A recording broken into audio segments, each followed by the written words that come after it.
ત્રિવેણી સંગમમાં ડૂબેલા સુરતના યુવકની અંતિમવિધિ કરવામાં આવી। 14 દિવસ બાદ પણ યુવકનો કોઈ અતોપતો નથી લાગ્યો।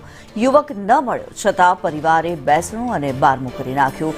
મિત્ર સાથે મહાકુંભમાં યુવક ડૂબકી લગાવવા ગયો હતો।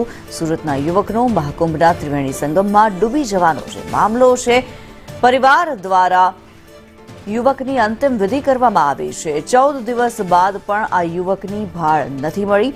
આ યુવક મિત્ર સાથે મહાકુંભમાં ડૂબકી લગાવવા માટે થઈને ગયો હતો અને ગુમ થયો હતો। ત્રિવેણી સંગમમાં ડૂબેલા સુરતના યુવકની અંતિમ વિધિ કરી દેવામાં આવી છે। તે અહીંથી 8 તારીખે પ્રયાગરાજ કુંભ મેળામાં ગયેલો। ત્યાં એને કુંભ મેળામાં નાગવાસુકી ઘાટ ઉપર એને સ્નાન કરતા પગ સ્લીપ થઈ ગયેલો અને અમે નાગવાસુકી ત્યાં થાના ઉપર અમે કમ્પ્લેન્ટ કરેલી છે।